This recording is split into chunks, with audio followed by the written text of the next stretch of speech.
Test 1. You will hear a telephone conversation between the organizer of a park run and a woman who wishes to take part in the run. First, you have some time to look at questions 1 to 6.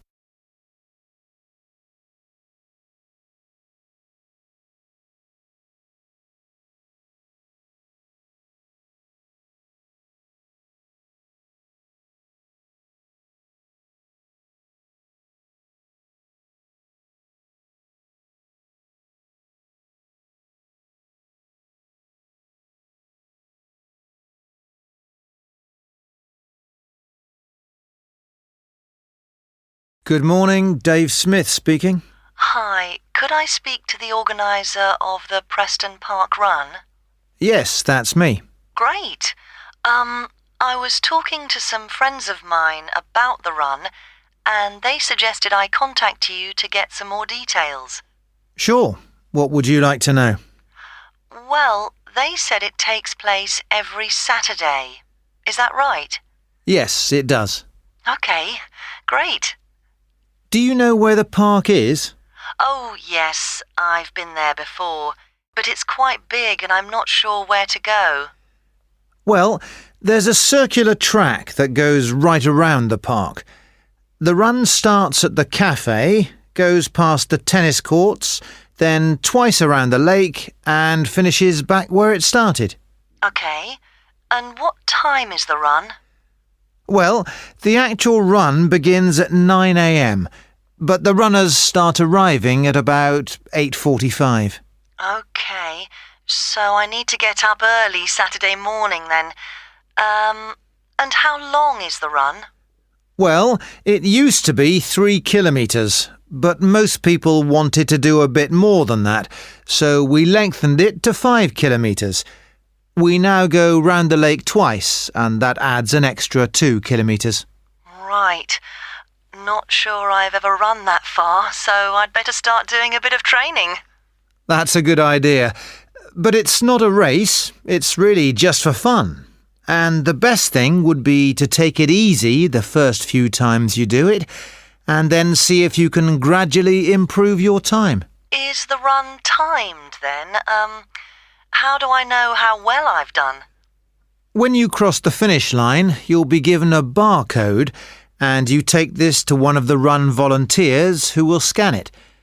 Then you can get your time online when you go home. Oh, I see. You collect all the results. Exactly. I see. That's great. So, how do I register? Well, there are several ways. I could take your details over the phone, but it's much easier if you do it using the website. Okay, good. I think that's probably all I need to know for now. Oh yes, does it cost anything to register, or do you collect money each week? Well, it doesn't cost anything to register, but we do charge for the run. In fact, we have just increased the charge to £1.50. It used to be £1, but because we were making a bit of a loss, we have had to increase it by 50p. Okay, thanks. I think I have enough information on taking part in the run. Before you hear the rest of the conversation, you will have some time to look at the questions 7 to 10.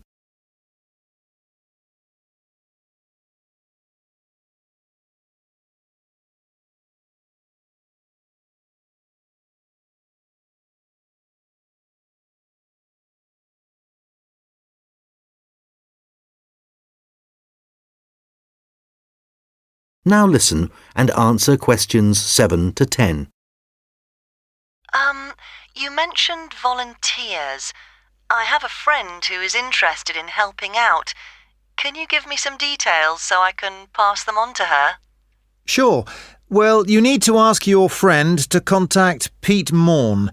He manages all the volunteers. Okay. I didn't quite catch his surname. Was it Morn? M-O-R-N? No, just a bit more complicated. It's M-A-U-G-H-A-N.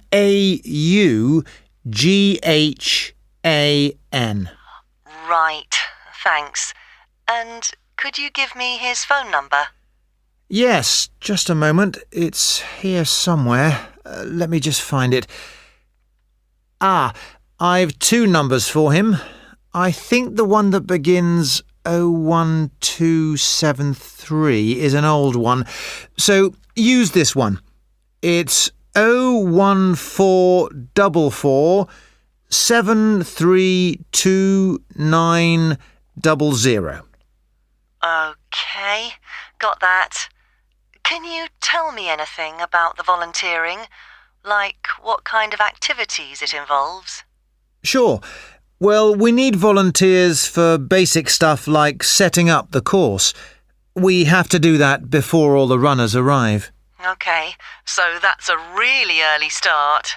Yes, that's right. But if your friend would prefer to arrive a bit later, she can also help with guiding the runners so they don't go the wrong way. I see. I believe you do a report on some of the races. Yes, that's right. In fact, we do a weekly report on each race, and we always try to illustrate it. OK. Well, my friend really likes taking photographs. She's just bought a new camera. Actually, that would be great. I don't know whether Pete has anyone to take photographs this week. Oh, I'll let her know. OK, good. Could you ask your friend to phone Pete and let him know? Yes, I will. OK, thanks. Goodbye. Goodbye. Part 2. You will hear a recorded message about a bus tour. First, you have some time to look at questions 11 to 14.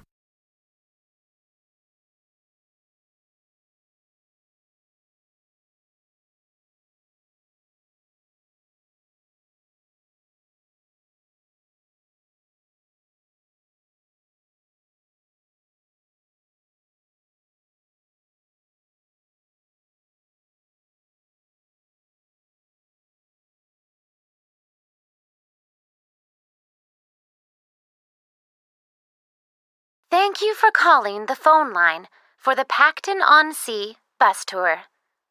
This is a recorded message lasting approximately 4 minutes, and it provides general information on the town bus tour. Preston-on-Sea is a beautiful West Coast town and has attracted tourists for many years. One of the best ways of getting to know the town is to take the bus tour, which provides a wonderful viewing experience from one of our open-top buses.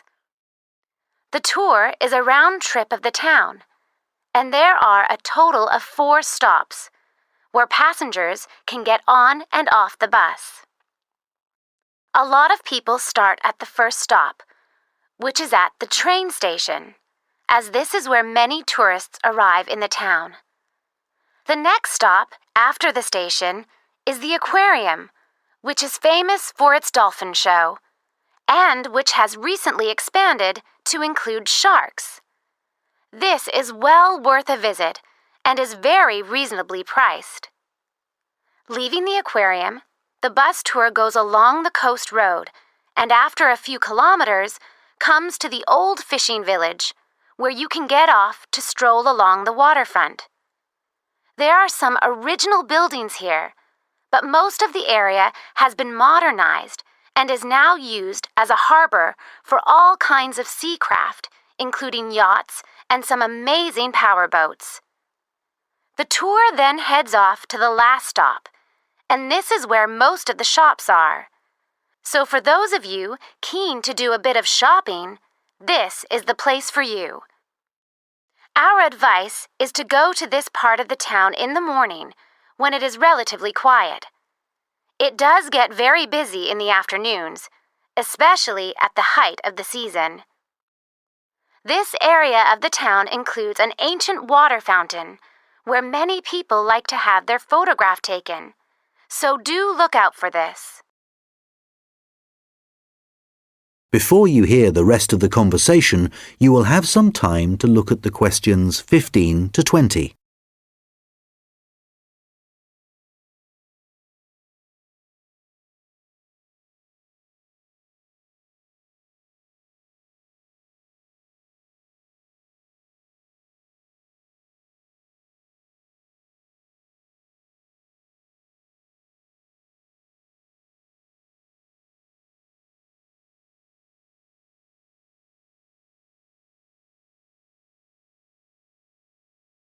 Now listen and answer questions 15 to 20. Now, some details of the costs and timings. A family ticket, which includes 2 adults and up to 3 children, costs $30. An adult ticket costs $15. Children under the age of 15 are $5, and student tickets are $10, as long as you have a student card.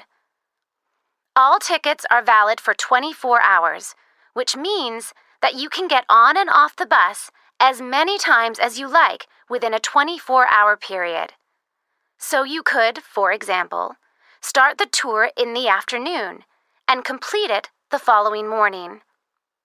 The first bus of the day leaves the station at 10 a.m., and the last one of the day leaves at 6 p.m. Buses leave every 30 minutes, and each tour takes a total of 50 minutes. There are many attractions at each of the stops, so wherever you get off the bus, there will be plenty to do. The bus tour tickets do not include entrance to any of these attractions apart from the museum, which is located near the aquarium. Some buses have local guides who will point out places of interest and will provide information on the town. However, we cannot guarantee that every bus will have a guide, and so we also have an audio commentary that has been specially recorded for the bus tour by the tourist office. Headphones are available on the bus, and these are easy to operate. There is no extra charge for these. Just plug in, select the required language, and adjust the volume. Due to the winter months being rather cold and wet in Preston-on-Sea, the bus tours only operate from March to September. The weather is usually warm and sunny during these months, so remember to bring some sun protection, especially on hot days.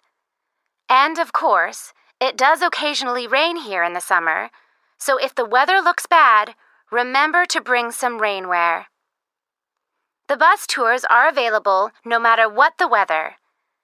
At the height of the summer, the tours can get very busy, so you are advised to book.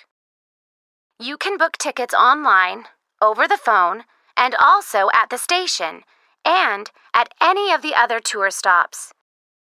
When booking over the phone, you can collect your tickets at any of the stops at the start of your tour. When you do it online, you can print your e-ticket, which you must remember to bring with you.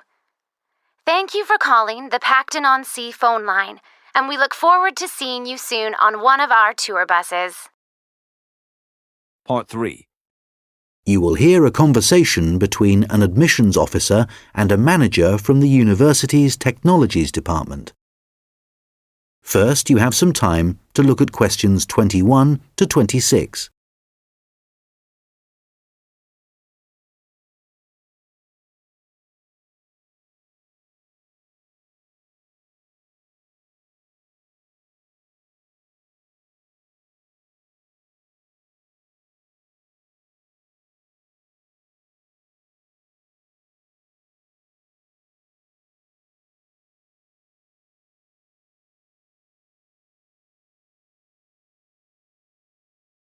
Hello, I'm Randy Agotra from the Technologies Department. Ah, yes, good. I'm Dave Hadley. Thanks for coming to see me. That's okay. I believe you want us to do some work for you. Yes, that's right. I'm responsible for student admissions to the college, and I use a computer system to help process student enrolments and to do the timetabling. But it really doesn't suit the way we work these days. It's over 10 years old, and although it was fine when it was first introduced, it's just not good enough now.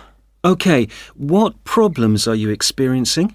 Well, 20 years ago, the college was quite small, and we didn't have the numbers of students or tutors that we have now. So the system can't handle the increasing volumes? Well, there's a lot more data now, and it sometimes seems the system has crashed, but in fact, it just takes ages to go from one screen to the next. Right. Is that the only problem? Well, that's the main one, but there are others. In the past, doing the timetabling was quite simple, but now we have a lot more courses, and what's made it complicated is that many of them have options.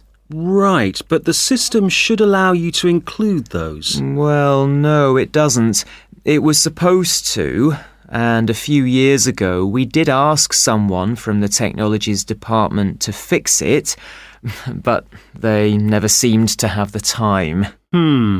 Are there any other issues with the system? Well, I've been given extra responsibilities, and so I have even less time to do the timetabling.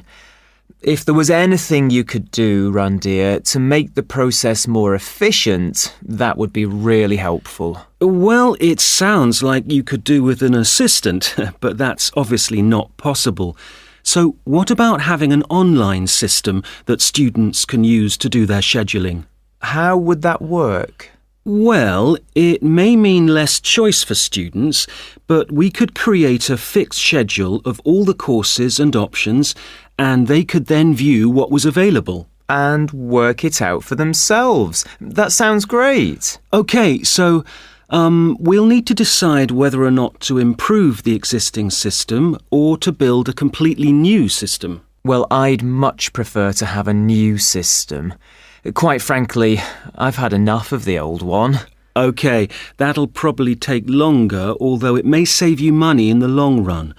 When were you hoping to have this in place? Well, it's January now, and the new intake of students will be in September. We need to start processing admissions in the next few weeks, really.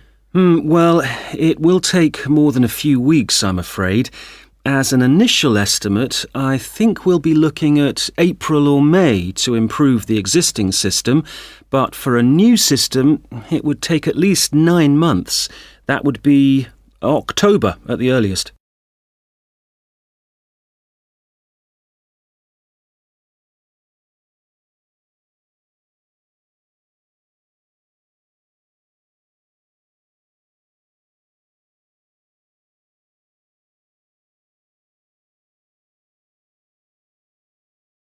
Now listen and answer questions 27 to 30.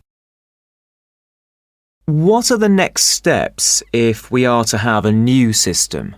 Well, the first question is, do you have support from your senior management? Yes, I've already discussed it with them, and they're also keen to get this work done. OK, because I was going to say that's the first thing you need to do, and without that we can't go ahead. Yes, I've done that. That's good. Actually, they mentioned that there's probably a form I need to complete to formally start the project. Yes, that's the next thing you need to do. I'll send you an email with a link so you can fill it in online. It's called a project request form. OK, great. And then what happens? Well, I have a list of things, but I think the third thing you should do is see Samir. He's our analyst who will look at the system and identify what needs to be done. OK, can you send me his contact details and I'll set up a meeting with him? OK, that's good. So we should soon be able to get a team together to start the work. Some members of our team work in different locations, so it's not easy to have face-to-face meetings. That's OK. I'm used to having conference calls, providing they're not late at night. Right, so I'll send you details of the team, and if you could set up a call, that would be great. OK, I'll do that. Thanks. Part 4. You will hear a lecture about how the production of ceramics, such as plates, pots and glass, first began. First, you have some time to look at questions 31 to 40.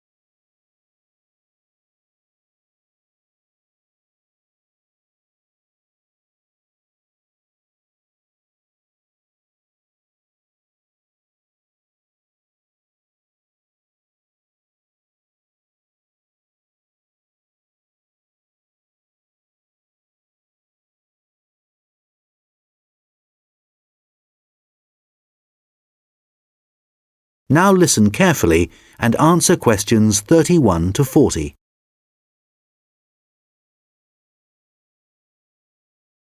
Hi everyone.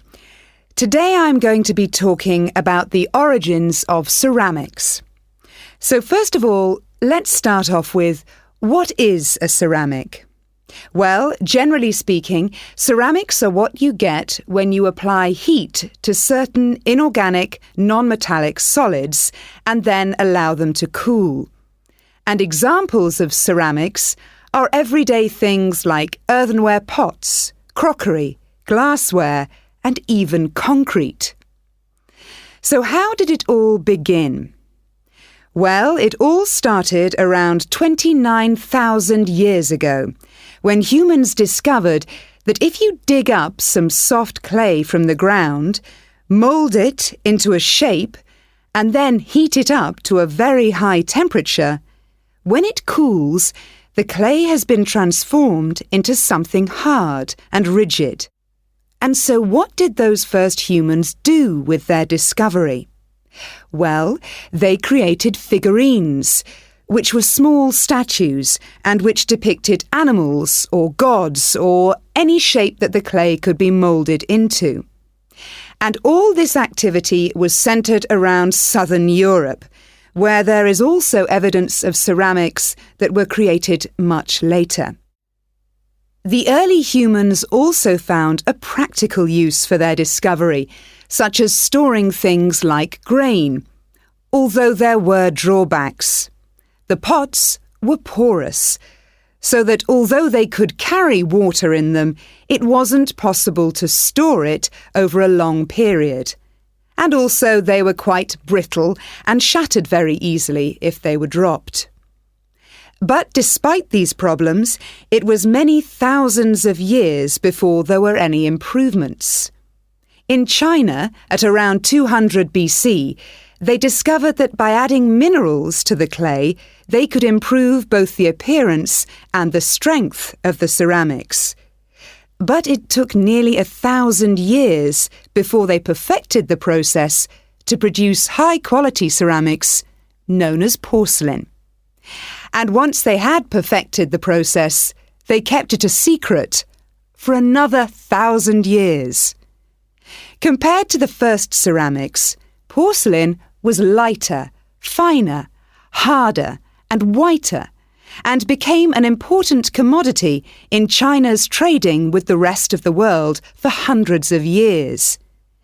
In fact, it became so valuable that it was known as white gold, and spies were sent to China to discover what they did to the clay to produce such high-quality merchandise. It wasn't until the 18th century that the secret began to unravel.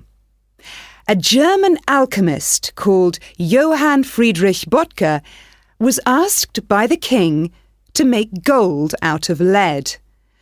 Unfortunately, Böttger failed to achieve this and soon gave up. But in order to please the king, he attempted to make high-quality porcelain. And after many years of experimentation, he discovered that by adding quartz and a material called China stone to very high-quality clay, he managed to get the same results that the Chinese had been achieving for the last 1,000 years.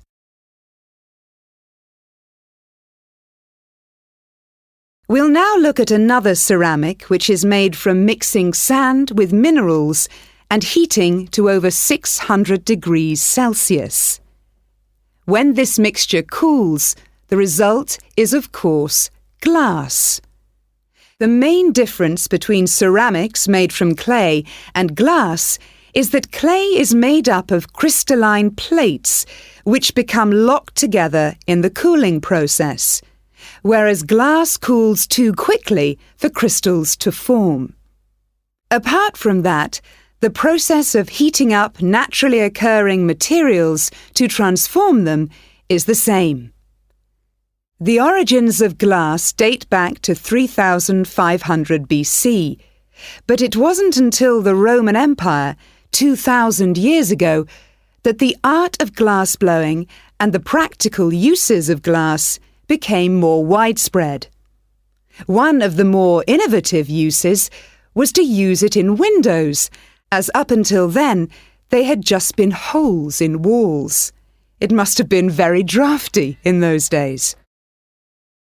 The Romans were also responsible for inventing concrete, and although the origins are uncertain, experts think that this is largely due to the high level of volcanic activity in the area. The Romans observed that when volcanic ash mixes with water and then cools, it gets extremely hard and almost impossible to break up. The chemical reaction that follows is very complex and continues for many years, and the concrete just keeps getting harder. Evidence of this are the numerous Roman remains that are still standing, many of which are almost completely intact. One of the most important facts about concrete for the Romans was that it can be created underwater. As the Roman Empire grew, the Romans needed to take control of the seas, and for this they needed to build harbours capable of holding a fleet of ships. Pouring concrete mixture into the sea immediately started the hardening process, and rather than just dissolving in the mass of water, the substance was tough and long-lasting. This strange characteristic of concrete made a significant contribution to the success of the Roman Empire.